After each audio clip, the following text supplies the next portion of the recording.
দীর্ঘদিনের অরাজকতা কাটিয়ে নীলফামারীতে নির্ধারিত দামে মিলছে এলপিজি গ্যাস। সরকার নির্ধারিত দামে এলপিজি পাওয়ায় এর সুফল পাচ্ছেন ভোক্তারা। এ বিষয়ে কথা বলতে নীলফামারী পৌর মার্কেট থেকে সরাসরি যুক্ত হচ্ছেন প্রতিনিধি মিল্লাদুর রহমান মামুন।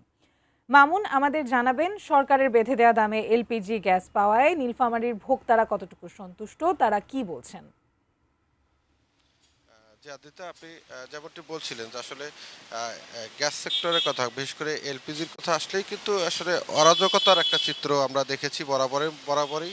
আমরা বিগত কয়েক বছরে এরকম কোনো নজির নেই, অন্তত নীলফামারীর ঘটনা যদি বলি যে সরকার নির্ধারিত দামে গ্যাস পেয়েছে এরকম কোনো নজির কিন্তু নেই। তবে আসার কথা হচ্ছে গত 1 মাস থেকে আমরা দেখছি যে নীলফামারীর বিভিন্ন পয়েন্টে অর্থাৎ ভোক্তা পর্যায়ে নির্ধারিত দামেই কিন্তু গ্যাস আ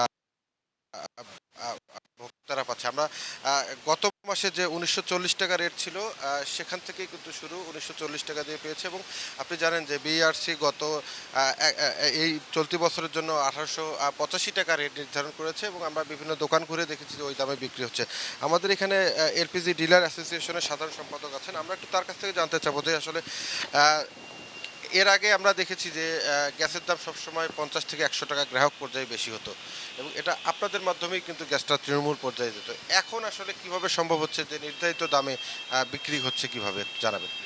অ্যা এই গত মাস থেকে নীলফামারীতে এই বিআরসি কর্তৃক নির্ধারিত মূল্যের চেয়ে অন্তত ৭০ থেকে ৳১০০ কম মূল্যে নীলফামারীতে এই মানে মে মাস থেকে এই যে জুন মাস এখনও কম দামে বিক্রি হচ্ছে। এটা এটা মূলত কোম্পানি কর্তৃক বিআরসি, এর আগে কোম্পানি বিআরসি মূল্যের চেয়ে আমাদের বেশি দামে কিনতে হতো। এখন নিষ্ঠা সরকারি বিআরসি মূল্যকে ফলো করতেছে এবং আমরাও ফলো করতেছে, অথবা আমরাও আরো বেশি চেষ্টা করতেছি আরো কিভাবে কম দামে এই মার্কেট আরো বেশি কম্পিটিশন। চেষ্টা করতেছি আরো কিভাবে কম দামে মার্কেট কম্পিটিশনের কারণে এক এক কোম্পানি অনুযায়ী কম্পিটিশনের কারণে রেট অটোমেটিক মানে কমে বিক্রি করছি। এবং মার্কেট কম্পিটিশনে আপনারা জানেন, যখন মার্কেট কম্পিটিশন থাকে তখন তখন প্রতিটা জিনিসের মূল্য কম্পিটিশনের জন্য কমে যায়। এবং যখন মার্কেট সংকট থাকে তখন হয় কোথায়, তখন অটোমেটিক প্রতিটা জিনিসের এখন সে সংকট কেটে গেছে।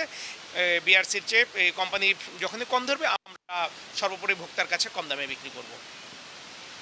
ধন্যবাদ আপনাকে। আদিত্য, আপনি শুনছিলেন যে আসলে এই রেটগুলো নির্ধারিত হয় যে কোম্পানি থেকে একেবারে খুচরা পর্যায় পর্যন্ত।